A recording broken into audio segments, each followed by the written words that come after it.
and I'm an engineer. See, my question is with regard to the hudud laws. Can I ask more than one question? One question, then wait, inshallah, I'll come back to you, and then second question. One question at a time. You can go back. Yes, brother. Please clarify what hudud laws mean, basically with respect to the sexual exploitation of women. Sexual exploitation of women. It's a very pertinent topic right now, and it's been pertinent all through our lifetime. My point is, let's take the example of Pakistan. After the Zia-ul-Haq regime, the hudud laws were imposed. I would like to know what the hudud laws say about the sexual exploitation of women. I mean, what kind of penalties and things like that are according to the women. Because let's say, take the example of Pakistan, as I said, after Zia-ul-Haq came to power and Islamization of the entire country took place to an even greater extent, the incidents of rape have soared. And the point that they make is that 4 male witnesses are required to quantify what a woman has to say about her status as far as the rape is concerned.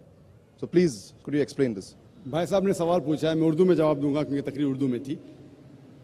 भाई साहब ने सवाल पूछा है कि इस्लाम में ख़वातीन के साथ सेक्सुअल एक्सप्लॉयटेशन, उसकी इज्जत पे हमला होता है तो क्या सज़ा होती है, और मिसाल दी उनने कि पाकिस्तान के अंदर रेप के लिए, बलात्कार के लिए, ज़िना बिल जबर के लिए क्या सज़ा है, और ज़िया-उल-हक का उसने एग्जाम्पल दिया कि 4 सबूत की ज़रूरत है, नहीं मिले तो इसीलिए रेप पाकिस्तान में बढ़ गई। बहुत से लोगों को गलत फहमी है कि रेप के लिए, ज़िना बिल जबर के लिए, बलात्कार के लिए 4 सबूत की ज़रूरत है। कुरान मजीद या हदीस में कहीं भी नहीं लिखा है कि बलात्कार या ज़िना बिल जबर के लिए 4 सबूत की ज़रूरत है। कुरान मजीद में लिखा हुआ है, जो मैंने आयत कोट की, सूरह नूर सूरा नंबर 24 आयत नंबर 4 में, अगर कोई इल्जाम लगाता है औरत पर कि उसने कोई जिना किया, दूसरा कुछ किया, तो 4 सबूत की जरूरत है, या बच्चा लाने बराबर ने। जिना के लिए अगर कोई इल्जाम लगाता है कि ये औरत ने जिना किया या वो मर्द ने जिना किया, तो वो आदमी जो इल्जाम लगाता है उसको 4 सबूत पेश करना फर्ज है। अगर 4 सबूत पेश नहीं कर सकता तो वो आदमी को 80 कोड़े पड़ेंगे। उसका मतलब ये नहीं कि अगर कोई औरत के साथ बलात्कार करता है तो वो औरत अगर इल्जाम लगाती है उस वक्त 4 सबूत की जरूरत नहीं है, तो अच्छी बात है। और ये हदीस में आता है, सही हदीस में, कि एक बार एक औरत कहती है कि एक आदमी ने मेरे साथ बलात्कार किया, और मोहम्मद सल्लल्लाहु अलैहि वसल्लम फौरन सही आदमी को जिसने बलात्कार किया उसको सजाए मौत देते हैं। सही हदीस है। उस टाइम 4 सबूत की जरूरत नहीं, लेकिन सबूत की जरूरत है। It may be an evidence only of the women, but it should be backed up with circumstantial evidence. मतलब बलात्कार अगर कोई औरत इल्जाम लगाती है, अगर साबित होता है, चाहे वो मेडिकल साइंस से हो, चाहे वो एनी वे से हो, साबित हो जाए तो वो आदमी को सजाए मौत है इस्लाम में। इसीलिए आप देखेंगे इस्लाम में there is something like modesty. हर रिलीजन में कहा गया है कि औरत को मत छेड़ो। आपने कहा सेक्सुअल एक्सप्लॉयटेशन बहुत किस्म के होते हैं। एक होता है कि ईज टीजिंग, बाद में various other thing, and one of the highest is rape. वक्त नहीं कि मैं सारे एक्सप्लॉयटेशन की बात करूं, लेकिन टॉकिंग अबाउट ईज टीजिंग, सारे मज़हब में कहा गया है कि औरत को मत छेड़ो, औरत का बलात्कार मत करो। हिंदुइज्म में कहा गया है, क्रिश्चियनिटी में कहा गया है, इस्लाम में कहा गया है। लेकिन इस्लाम में तरीका दिखाया गया है किस तरीके से माशरा बने जहां कोई औरत को न छेड़े, कोई औरत का बलात्कार न करे। इस्लाम के अंदर हिजाब है। हिजाब, लोग हमेशा बात करते औरत का हिजाब, औरत का हिजाब। अल्लाह ताला कुरान मजीद में पहले आदमी के हिजाब के बारे में जिक्र करते, फिर औरत के। अल्लाह ताला फरमाते सूरह नूर में सूरा नंबर 24 आयत नंबर 30 में, ए मोमिन मर्द, जब भी आप कोई औरत को देखते हैं और कोई गलत ख्यालात आपके जहन में आते, फौरन नजर नीचे करो। एक बार एक मुसलमान एक लड़की को घूर के देख रहा था। मैंने कहा आप क्या कर रहे हैं, हराम है। उसने कहा हमारे रसूल ने कहा कि पहली नजर माफ है, दूसरी हराम है। मैंने अभी तक आधी नजर पूरी नहीं किया। जब अल्लाह के रसूल ने कहा कि पहली नजर माफ है, दूसरी हराम है, उसका मतलब ये नहीं कि आप घूर घूर के एक लड़की को 10 मिनट तक देखो बिना पलक के झपकाए, विदाउट ब्लिंकिंग, और कहो कि मैं नजर पूरी नहीं किया। اللہ کے رسول کا کہنا یہ تھا اگر انٹینشنلی انجانے میں آپ کوئی عورت کو دیکھتے یا لڑکی کو دیکھتے پھر سے اس کے بیوٹی پہ فیسٹ کرنے کے لیے مت دیکھو. اس کے بعد آتا ہے حجاب عورت کے لیے. سورہ نور سورہ نمبر 24 آیت number 31. Say to the believing woman, کہو مومنہ سے کہ وہ اپنی نظر نیچے کرے, اپنا سر ڈھاکے اور اپنی زینت نہ دکھائے ایکسپٹ واٹ نیسری, جتنی ضرورت ہے اتنا. صرف اپنے والدہ, اپنے شوہر, اپنے بیٹے جو محرم ہیں ان کے سامنے وہ اتنے حجاب سٹرکٹلی کرنا ضروری نہیں. حجاب کے 6 نقطے ہیں اسلام میں. سب سے پہلے نقطہ ہے سطر. مرد کے لیے ناف سے لے کے گھٹنے تک ایکسٹینٹ. خواتین کے لیے سارا جسم, صرف چہرہ اور ہاتھ ٹل دا رسٹ, کلائی تک کے کھلے رہ سکتے, باقی پورا جسم ڈھکا ہونا چاہیے. باقی 5 نقطے مرد اور عورت کے لیے یکساں ہے. دوسرا نقطہ, کپڑے اتنے پتلے نہیں ہونا چاہیے تاکہ آپ اس کے تھرو دیکھ سکیں. It should not be transparent اور ٹرانسلوسنٹ. نمبر 3, اتنے چست نہیں ہونا چاہیے تاکہ مرد یا عورت کا ڈھانچہ دکھے. چوتھا نقطہ, اتنے بھڑکیلے نہیں ہونا چاہیے تاکہ اپوزٹ جنس, دوسرا جنس متاثر ہو سکے. 5واں نقطہ, دوسرے جنس کے کپڑے مت پہنو. 6واں نقطہ, وہ کپڑے مت پہنو جو دوسرے مذہب کی نشانی ہے. 6 نقطے ہیں. اور اللہ کے رسول فرماتے سورہ احزاب میں سورہ نمبر 33 آیت نمبر 59 میں 59 میں اللہ فرماتے, اے نبی کہہ دو اپنے بیویوں سے, اپنے بیٹیوں سے, مومن عورتوں سے کہ جب بھی وہ باہر جائے تو ایک کلوک اوڑے, جلباب اوڑے, تاکہ لوگ انہیں پہچان سکے. نو ون شوڈ molest them, کوئی ان سے چھیڑخانی نہ کرے.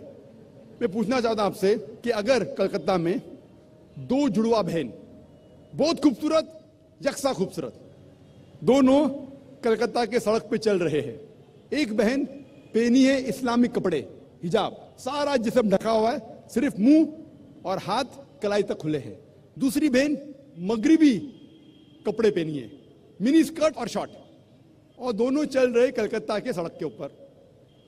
اور کونے کے اوپر کھڑا ہوا ہے ایک لفنگا لڑکی کو چھیڑنے کے لیے. میں آپ سے پوچھنا چاہتا ہوں وہ کون سے لڑکی کو چھیڑیں گا؟ وہ بہن جو اسلامک حجاب پہنی ہوئی کہ وہ لڑکی جو مغربی منی اسکرٹ اور شارٹ پہنی ہوئی؟ کس کو چھیڑیں گا؟ Obviously the one with obviously the one wearing the western clothes, the mini skirt and shorts. تو اسلام میں صحیح کہا گیا, حجاب کہا گیا ہے عورتوں سے تاکہ وہ عورت کو پروٹیکٹ کر سکے. اور آپ جانتے ہیں کہ امریکہ میں جو ہم سمجھتے سب سے تعلیم یافتہ ملک ہے, سب سے اونچا ملک ہے, موسٹ ایڈوانس کنٹری, آپ جانتے ہیں وہاں سب سے زیادہ ریپ ہوتے. اکارڈنگ ٹو اسٹیٹسٹکس آف 1990 میں ایف بی آئی کے اسٹیٹسٹکس کے حساب سے آن ایوریج تقریباً ہر روز 1756 cases of rape took place. ہر روز اتنے بلاತ್ಕಾರ ہوئے. 1996 کی اسٹیٹسٹکس سے U S Department of Justice ہر روز تقریباً 2713 ریپ ہوئے. 1990 میں 1756, 1996 میں 2713. میں بھی امریکنز کو اور مردانگی آئے, بڑھ گیا ریپ, بلاತ್ಕಾರ بڑھ گیا. میں پوچھنا چاہتا ہوں اگر آپ اسلامک شریعت امریکہ میں اختیار کریں گے, اگر کوئی آدمی خاتون کو دیکھتا ہے, برے خیالات آتے, نظر نیچے کرو, اس کے بعد خاتون سر سے پاؤں تک ڈھکی رہنا چاہیے, صرف چہرہ یا ہاتھ کھلا رہ سکتا ہے. اس کے بعد اگر کوئی آدمی کسی کا بلاತ್ಕಾರ کرتا ہے, کیپٹل پنشمنٹ, ڈیتھ پینلٹی, سزائے موت. میں پوچھنا چاہتا ہوں بلاತ್ಕಾರ کی تعداد امریکہ میں بڑھیں گی, وہی کے وہی رہیں گی یا گھٹیں گی؟ See the point about America. بڑھیں گی, وہیں کے وہیں رہیں گے یا گھٹیں گی؟ میں پوچھنا چاہتا ہوں آپ سے. I cannot answer this. بڑھیں گی, وہیں کے وہیں رہیں گے یا گھٹیں گی؟ اگر کوئی آدمی بلاತ್ಕಾರ کرتا ہے, اور میں سوال پوچھا ہندو سے, کئی غیر مسلم سے پوچھتا ہوں میں کہ اگر آپ کے والدہ کا کوئی بلاತ್ಕಾರ کرتا ہے, ہائپوتھیٹیکل, اور اگر وہ بلاತ್ಕಾರ کرنے والے کو آپ کے سامنے لے کے آیا جائے گا, آپ کیا سزا دیں گے؟ 100% سب غیر مسلم نے کہا کہ میں اس کو سزائے موت دوں گا. تو اپنی والدہ کا کوئی بلاತ್ಕಾರ کرتا ہے, آپ کو سزائے موت دینے کا ہے. دوسری کسی والدہ کا کرتا ہے تو آپ بولتے ہیں سزائے موت از اے مرسیلیس پنشمنٹ, وہ بہت خطرناک ہے. کوئی غیر مسلم نے کہا کہ میں تو اس کو تڑپا تڑپا کے ماروں گا. سب سے لیسٹ بلاತ್ಕಾರ جو پورے دنیا میں ہوتا ہے وہ سعودی عربیہ. کیوں؟ क्योंकि ये शरीयत वाला लागू है. पाकिस्तान कौन कहता है कि पूरा इस्लामिक मुल्क है? नाम का है Pakistan. Some places they follow, some they don't. कुछ चीज फॉलो करते, कुछ नहीं. तो पाकिस्तान को मत देखो इस्लाम को जांचने के लिए. पाकिस्तान या सऊदी अरेबिया या दूसरा कोई मुल्क को मत देखो. इस्लाम को जांचना है तो जांचो कुरान और हदीस की रोशनी में. मैं आपसे पूछना चाहता हूं कि अगर अमेरिका में रूल लागू हो जाएगा कि कोई भी आदमी अगर गलत नजर से देखता है उसे नीचे देखना चाहिए, औरतें हिजाब पहनना चाहिए, उसके बाद कोई बलात्कार करता है सजाए मौत, तो अमेरिका के अंदर ये बलात्कार की तादाद बढ़ेंगी, वही के वहीं रहेंगी या घटेंगी? I should be allowed to also say something about this.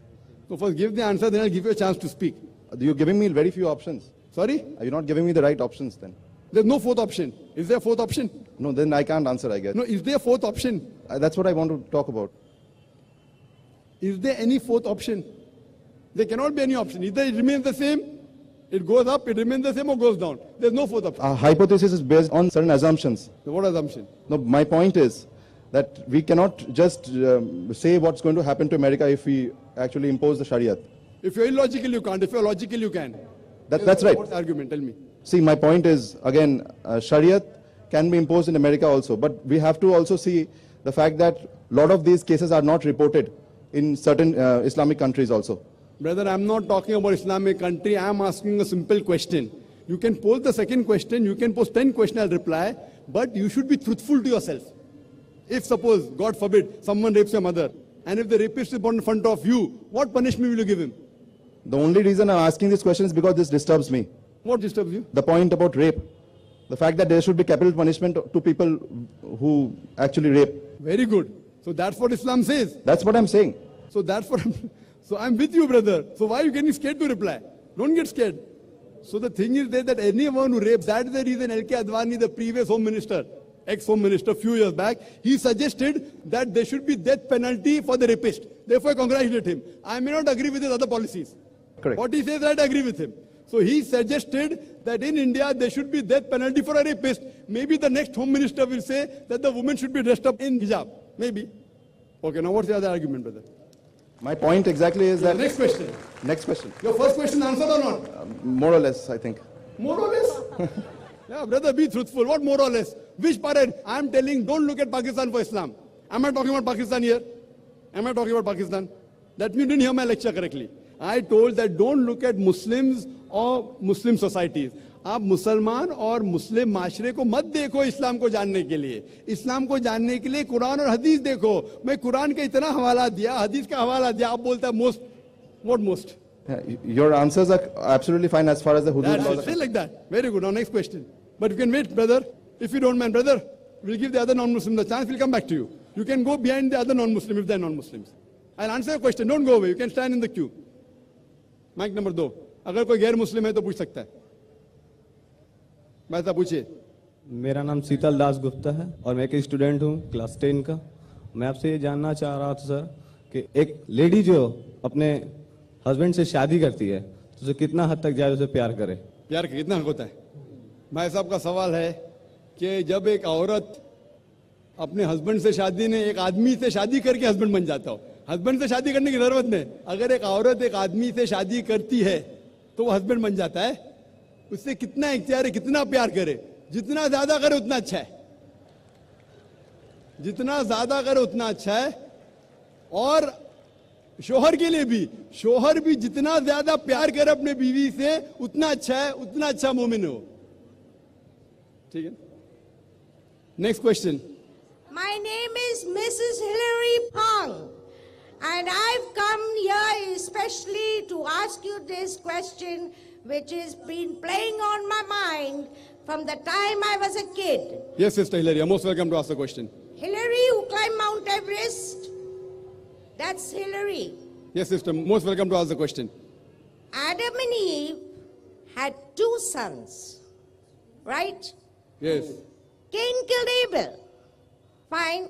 And how is this big world come around? Can you explain this to me? I have asked priests, I have asked bishops, I have asked everyone in this world that I have come around. I've been to Australia, Taiwan, Singapore, all over, but nobody can give me this explanation. So kindly, I request you, Mr. Zakir Naik, I've been longing to meet you, to ask you not only this question, but many other questions, if I get a chance. I hope you understand Urdu, Hindi, because this Very is... backward in Urdu and Hindi. If you can explain into English and then translate it in your Urdu, I don't mind. Okay, sister. First I'll give the answer. Because you're a non-Muslim, I'll give an exception. Normally when I speak in English, I only answer in English. If I speak in Urdu, I only answer in Urdu. I'm more comfortable with English. So I'll give you an opportunity, sister. The sister asked a question that Adam had two sons, Cain and Abel. In Islam also, in the Quran, Habil or Qabil. So, how did the human race come into existence? She's trying to say indirectly that when the two sons were there, and from them, how more children were born? Does it mean that they did incest? Incest means having sexual relationship with the close relatives. That's the question. Correct, sister? No. They may be having with animals for all you know. Some people do look like animals, like apes and baboons.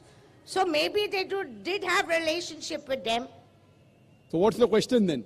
My question is, how did this world come? I want to know the truth. How did the world come to know the truth of what? I want to know how did such a big world come around?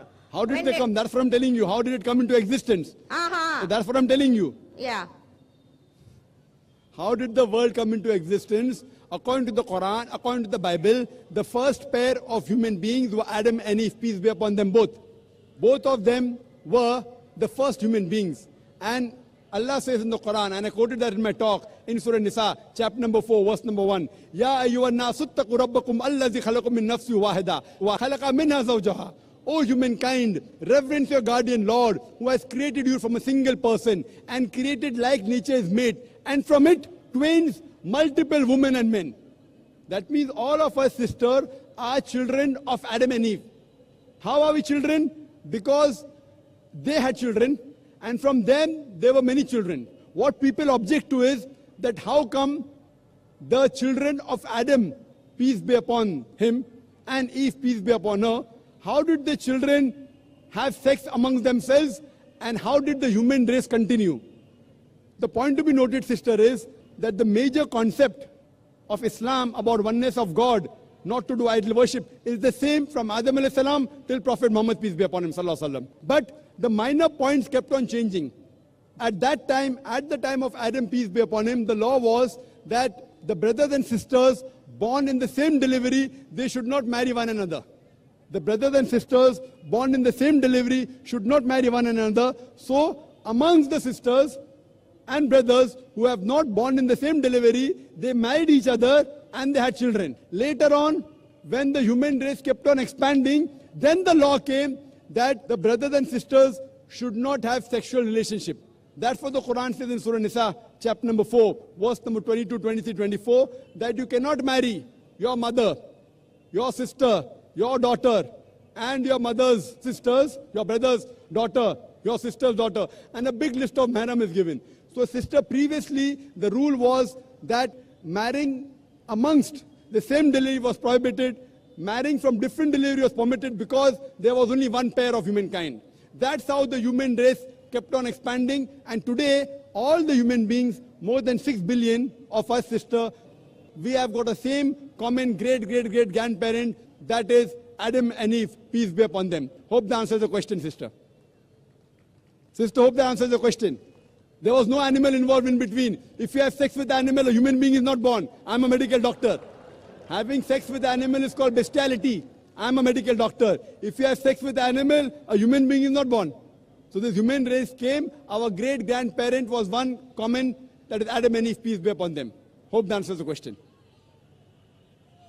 We'll have the next question, inshallah.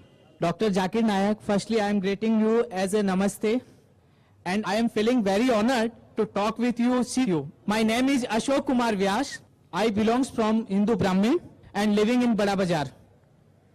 My question is, in previous day I read in newspaper, then one person in sleeping mood giving divorce to his wife is right or wrong? And what is the validity of this type of divorce? When he was sleeping, he tell talaq, talaq, talaq, and giving divorce to his wife. भाई साहब सवाल पूछे कि अभी उन्हें paper में पढ़ा कि एक आदमी ने नींद के अंदर अपने बीवी को तलाक तलाक तलाक कहा। अगर कोई नींद के अंदर तलाक तलाक तलाक कहता है तो क्या तलाक हो जाती है? तलाक होने के काफ़ी शराइत है, बहुत से है, वक्त नहीं है। लेकिन अगर कोई बिना होश में नहीं है, चाहे वो शराब की हालत में है, चाहे वो नींद में है, अगर तलाक कहता है तो तलाक नहीं होती, चाहे नींद में हो या शराब की हालत में। शराब की हालत में भी आदमी का होश नहीं रहता है, या नींद के अंदर है, नींद में तो उठा तलाक तलाक बोला तो तलाक होती ही नहीं। उसे होश में होना चाहिए। और तलाक के काफ़ी शराइत है। तलाक के पहले कुरान में अल्लाह ताला फरमाते हैं कि आप मियाँ बीवी के अगर कुछ प्रॉब्लम होता है तो आपस में बैठ के बात करो। अगर बीवी ने ज़्यादा नमक डाले और तलाक तलाक तलाक बोलना, ये तो है नहीं। बीवी को बोलो नमक कम चाहिए मुझे खाने में। तो कुरान और हदीस में आता है कि पहले मियाँ बीवी बैठ के बात करना चाहिए। और बात अगर नहीं सुलझती है तो कुरान मजीद में सूरह निसा में सूरा नंबर 4 आयत नंबर 35 में अल्लाह ताला कहते हैं कि appoint arbiter from both the sides. मतलब एक आदमी को, बड़े आदमी को लेके आओ बीवी की तरफ से, एक बड़े आदमी को लेके आओ शोहर की तरफ से, बैठ के समझौता करो और मामला हल करो। फिर अगर नहीं होता है तो it takes a long time. और फिर तरीका और डिटेल अगर आप चाहते तो मैं बोल सकता हूँ। और वो गुस्से में नहीं देना चाहिए, नशे की हालत में देना चाहिए, होश में देना चाहिए, काफ़ी शराइत है। वो बीवी हैस में नहीं होना चाहिए, she should not having menstrual period, बहुत से शराइत है। ये शराइत होने के बाद फिर तलाक होती है। उसका इद्दा पीरियड है 3 महीने का और काफ़ी प्रोसीजर है। लेकिन आपका मेन सवाल था अगर नींद की हालत में कोई तलाक देता है तो तलाक नहीं होती है। Thank you, sir. Hope the answer the question. तो नाज़रीन कराम, आप लोगों ने ये वीडियो देख ली डॉक्टर ज़ाकिर नाइक साहब का। यकीनन इनके बयानात के से यही मालूम होता है कि कुछ बातें इस्लाम में ऐसी है जिन्हें अक़ल से मालूम किया जा सकता है, पहचाना जा सकते हैं। और जदीद साइंस भी इसी के मुताल्लिक़ कोशिश कर रही है। मुख्तलिफ़ किस्म की बातें जो इस्लाम के अंदर है वो ये मानते हैं कि बिल्कुल ये हक़ है, ये सच है। लेकिन इस्लाम में ये बात ज़रूरी है कि जो बात आपके जहन में, अक़ल में ना आए, आपके अक़ल वहाँ तक ना पहुँचे, तो आप ये नहीं कह सकते कि ये मैं नहीं मानता, इससे मैं इनकार करता हूँ। नहीं, दीन में अक़ल परस्ती नहीं है। यानी जो बात आपके जहन में आए तो फिर आप मानेंगे, जो आपके जहन में ना आए वो आप नहीं मानेंगे। नहीं, इस्लाम जब आप कबूल कर लेते हो तो अल्लाह की जितने भी अहकामात है उसको मानना, दिल से उसे तस्दीक करना, तस्लीम करना यहाँ पर ज़रूरी है। और इसमें कामयाबी है जब बंदा अल्लाह पर ईमान लाता है, हुजूर सल्लल्लाहु अलैहि वसल्लम पर ईमान लाता है कि ये आखिरी पैगंबर है, और इसी के मुताबिक वो अपनी ज़िंदगी गुजारने की कोशिश करता है, शुरू कर देता है, तो फिर अल्लाह रब्बुल इज़्ज़त ऐसे बंदे को चैन, सकून और राहत वाली ज़िंदगी अता फरमाते हैं।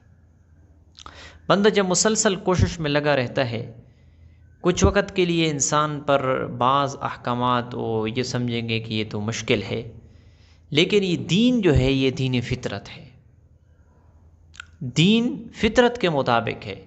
यानी ऐसे नहीं है कि आप पर ऐसे अहकामात है जो आप बर्दाश्त नहीं कर सकते, आपके ताकत से बालातर है, नहीं, बल्कि अल्लाह रब्बुल इज़्ज़त जो भी हुक्म आपको करते हैं आप उसे कर सकते हो आसानी के साथ। ऐसे नहीं है कि आपकी ताकत से आपके ऊपर बोझ हो और आपके वसअत के अंदर ना हो, आपके ताकत के अंदर ना हो और वो उसी चीज़ का आपको हुक्म दिया जा रहा हो, नहीं। तो जब बंदा इस्लाम के मुताबिक अपनी ज़िंदगी गुजारने की कोशिश करता है तो अल्लाह रब्बुल इज़्ज़त उसे दुनिया में भी कामयाब फरमाते हैं और आखिरत में भी उसके लिए आला दराजात है। तो यकीनन जो भी चाहता है कि उसे चैन, सकून और राहत वाली ज़िंदगी मिले तो उसे चाहिए कि वो इस्लाम को फॉलो करे, इस्लाम के मुताबिक अपनी ज़िंदगी गुजारने की कोशिश करे, انشاءاللہ دنیا میں بھی وہ کامیاب ہوگا اور آخرت میں بھی وہ کامیاب ہوگا۔ تو امید کرتا ہوں آج کی ویڈیو آپ لوگوں کو پسند آ چکی ہوگی۔ ملتے ہیں انشاءاللہ نیکسٹ ویڈیو میں، تب تک کے لیے اجازت چاہتا ہوں۔ السلام علیکم۔